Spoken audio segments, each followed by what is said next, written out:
What's up, guys? Hope you're doing well. Today, I want to talk about a certain topic in the fitness industry, and that would be the presence of orthorexia. This is the eating disorder in which you're not allowing yourself to eat quote unquote unhealthy foods due to basically fear of you gaining weight, of you having health complications, or whatever. It's this irrational fear towards what is perceived as unhealthy foods. First of all, let me preface this by saying that there's no such thing as an unhealthy food. The main thing in this video is going to be the dose makes the poison. So you could die of drinking too much water. You could die of eating too much vegetables. Okay? There's no such thing as unhealthy food in itself. The problem is the overconsumption of calories, the overconsumption of certain foods, right? Well, of all foods in general, and the overconsumption of certain like additives or preservatives. But even the last one is not even like a serious topic compared to the other two. So with that in mind, let's go point by point. First of all, what causes obesity? Simple as it gets, overconsumption of calories. That's it. If you eat too much, you're going to gain weight. There's no physical way of gaining weight or losing weight without taking into account the amount of energy you intake and the amount of energy you expend. So if you expend more than you eat, you're going to lose weight. If you eat more than you expend, you're going to gain weight. And if you basically have it balanced out overall, you're going to keep it. Okay, you're going to maintain your body weight. Simple as that. And the insulin model or explanation for obesity is retarded. That's the word, retarded. Why do I say that? Because first of all, they have to change it every single time it gets debunked. And the second thing is that you can't break the law of thermodynamics. And something they are not afraid, but they refuse at all costs to admit is that you may say that insulin causes weight gain because it causes you actually to overeat, right? Having high amounts of insulin spikes constantly is going to cause you to overconsume calories.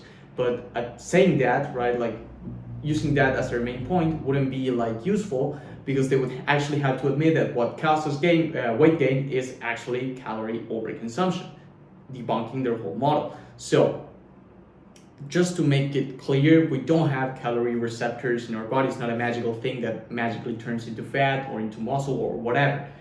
Our body operates via carbon. We have carbon structures, which are called the fatty acids, which form triglycerides, which form adipose tissue. So if you overeat carbon, then your body will store that extra carbon as fat. And when it has to use it, it's going to convert it into acetyl-CoA or pyruvate, and then it's going to go through the Krebs cycle. The same goes with carbohydrates. It has carbon in it, right? Carbohydrates, carbon and water. That carbon gets processed into the same product as the fatty acids, and then it goes through a process in which it gets turned into a fatty acid. So at the end of the day, it's calories in, calories out for weight gain. Protein can also be turned into fat, but it's so different. Like fats are more prone to turn it into body fat itself because it's so similar and requires very little metabolic processes to actually store it as fat. Carbs are more complex in that manner because they have to first of all get turned into pyruvate, then they have to be turned into acetyl-CoA, and then they have to go through a certain metabolic process to get turned into fatty acids. So it takes a little bit longer. Then proteins are so different that you have to find a mediator in maybe glucolysis or maybe some byproduct of certain synthesis of other amino acids, right? To then turn it into acetyl-CoA and then into fatty acids. So it takes more for protein to be turned into fat, basically. But at the end of the day, what causes, again, obesity is overconsumption of carbon or calories, as you will. So you can't get fat if you're eating less than you burn, basically. So with that in mind, why do people attribute, right, weight gain to, for example, seed oils or to processed foods, right? First of all, seed oils are fine. They're just fat, like they're lipids, right? They have triglycerides. the same as like butter or the same as lard, for example. The only difference is the composition of those fatty acids, which is plant or vegetable oils have more polyunsaturated fatty acids and monounsaturated rather than saturated, but you will still have all of them present. It's just the proportions are different. And animal sources of fat will have more saturated fatty acids, which each have their own purposes. For salads, for example, it's actually better to use vegetable oils. Vegetable oils, because they have a lower content of saturated fatty acids, allowing them to stay liquid at room temperature, and also they provide health benefits. Monounsaturated and polyunsaturated fatty acids, if they replace saturated fatty acids like the animal sources, they actually allow you to have a better health because you reduce the amount of saturated fat you're intaking. Then for saturated fatty acids or sources of high saturated fatty acids, right, the ones that have a high content of them, they are better for frying stuff because saturated fatty acids are more resistant to fatty acid oxidation, which is a process which creates byproducts that are actually harmful. So they have their use, right? But overconsumption of saturated fatty acids actually leads to heart problems. And however you want to paint it, like the carnivores, for example, or the keto people, at the end of the day, that's the reality of it. If you consume too much saturated fatty acids, you're putting a strain on your body and you're going to end up having some heart complications. Maybe you can get away with it for a while, but constant overconsumption of, again, saturated fats is going to lead to heart disease, whether you like it or not. This has been shown multiple times on big epidemiological studies, on trials, however you want to paint it, you're going to have issues. So that's on one thing, right? Seed oils are not bad, they're just polyunsaturated and monounsaturated, mainly fatty acids that are cheap and easy to obtain from seeds. And the processes are not bad, they're just processes to get the oil, which usually requires some type of pressing, right? Seeds to get the oil. That's it. So that's on one thing. It can't physically cause fat gain unless you overconsume it, which you could overconsume butter or lard as well. So not a lot of debate there. Then this fear of chemicals, of additives, be it colorings, preservatives, artificial sweeteners, is unfounded. And it shows ignorance in terms of food safety legislations and how the whole process works. And of also chemistry as well, because you really don't know what artificial sweeteners actually are. So let me explain. The first thing is that everything is a chemical. People fear like, oh, it has chemicals. What does that mean? Everything is a chemical. If you go to a Zumba class with all like middle-aged moms that are watching like diet TikToks all day because they want to lose those extra pounds due to being like very busy with work or with being a mother and stuff like that, and you tell them, hey, the water supply is polluted with dihydrogen monoxide, they're going to flip the shit out. But that's the formula for water.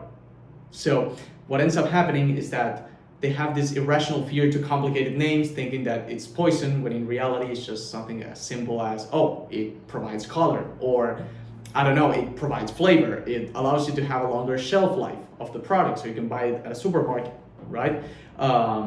It allows you to maybe, I don't know, get sweet taste without all of the calories. Simple as that. And this ignorance of like fearing complicated names ends up actually impacting you negatively, because actually these products are amazing. And even if you like don't want to consume them, you have to actually ask why you don't want to consume preservatives or colorings or artificial sweeteners. A lot of people will say, well, they are toxic, they're going to cause you cancer, they're going to have adverse side effects. First of all, every single food has a trade-off. That's the first thing. The second thing is that these additives are not harmful. First of all, in terms of food safety legislations, they get thoroughly tested via scientific literature. So there's actually some evidence to back up the safety of these additives, the first thing. The second thing is you have what is called a recommended daily allowance, or the daily limit of how much you can eat or consume of a certain thing in a day. You have that for carbs and proteins as well. It's just that in this case, because they're not necessary, it's not a recommended intake, it's a recommended allowance, right? And this limit is not the limit at which you're going to start seeing some effects. It's actually a fraction of that. So it gets thoroughly tested. Then once it's considered safe, you take the highest amount you can consume before seeing side effects, you shrink it down to a fraction of what is actually harmful, or not even harmful, of which is in some way effective, it's going to have some effects, right? And then you set that as the limit. And that limit is ridiculous. Like, for example, for aspartame, right? The sweetener that is in Diet Coke alongside, I don't know how to pronounce it, but it's acesulfame K, I would say. It's in English. It's not my main language, so I don't know. But this sweetener, aspartame, the limit, I think, is 50 milligrams per kilogram a day. So kilogram of body weight, right? That, for me at least, would equal to 6.5, 7 liters of Diet Coke per day.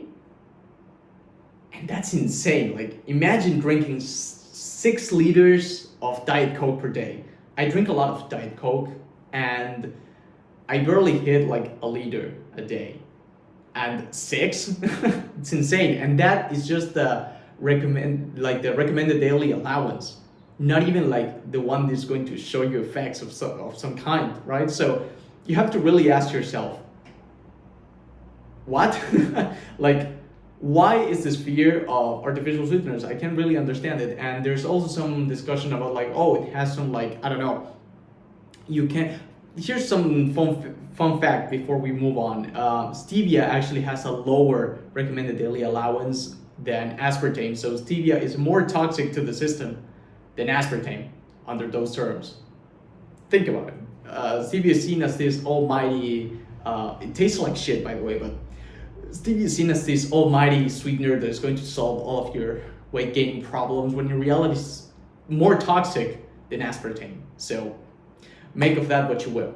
But on another note is the fact that products with these chemicals taste good and allow you to follow a regimented, a feeding regimen, basically, and allow you to have an overall lower caloric intake than someone that is not. And also the natural options as well, in some cases, are actually worse for you than the industrial chemical filled options. For example, a lot of people replace sugar, like table sugar, or they don't consume high fructose corn syrup, and they prefer to eat stuff like honey, and honey's straight up sugar, like just the same. And they say, oh, you eat raw honey because it has some enzymes, right? And it's like, it's still going to get processed the same way. It's still going to lead to weight gain if you eat the equivalent amounts. It tastes a little bit worse than adding just sugar, because honey tends to be a little bit invasive in terms of taste. It's hard to dissolve. It's way more expensive.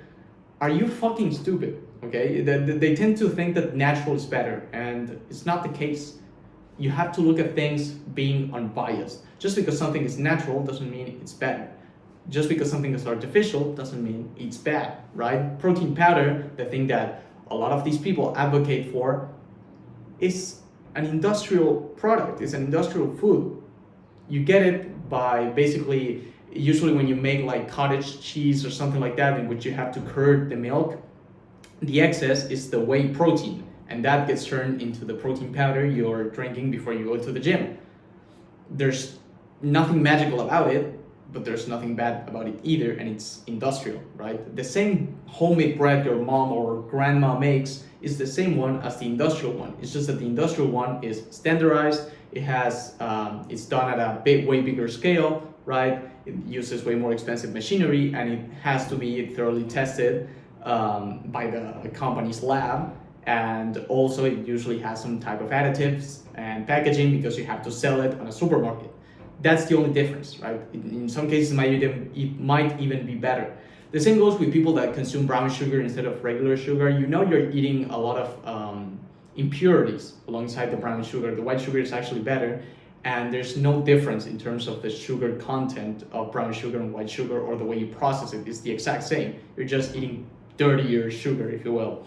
So before looking at something, be like, oh, it's unnatural, so it's bad, or it's natural, so it's good. First, do your research, and see what the results are, okay, and how effective it is. This fear of seed oils, of additives, of processed food, at the end of the day, it's just fear mongering to get views, to get you to buy courses, or to get you to buy like diet plans, consultations and all that kind of stuff, before being actual information advice. Someone that I actually recommend you follow, and someone that I would consider to be very unbiased in terms of nutrition, is Layne Norton. You may not like him as a person, and I don't care, but his information is really good. He's not a sellout. Sorry. He has a lot of good information, and I have been watching him for a while, and I think he makes a good job at explaining how like actual nutrition works. So I'm going to leave you guys with that, just explaining to you that you're not going to gain weight by just eating processed foods. You are going to gain weight from eating any type of food in abundance. It's just that some processed food actually tastes better than the natural food, so you end up eating more, but that's just your lack of capacity to portion control like a responsible adult, instead of being the fault of the food. That's you issue, not the food's issue, okay? And there's nothing wrong with eating stuff that has additives, preservatives, colorings, whatever. Do your research before you talk shit about certain foods. So that's all I have for today. Leave me your thoughts in the comments below. If you want me to make a part 2 explaining more stuff about like food production and all those things, make sure to tell me. And as always, guys, thanks for watching.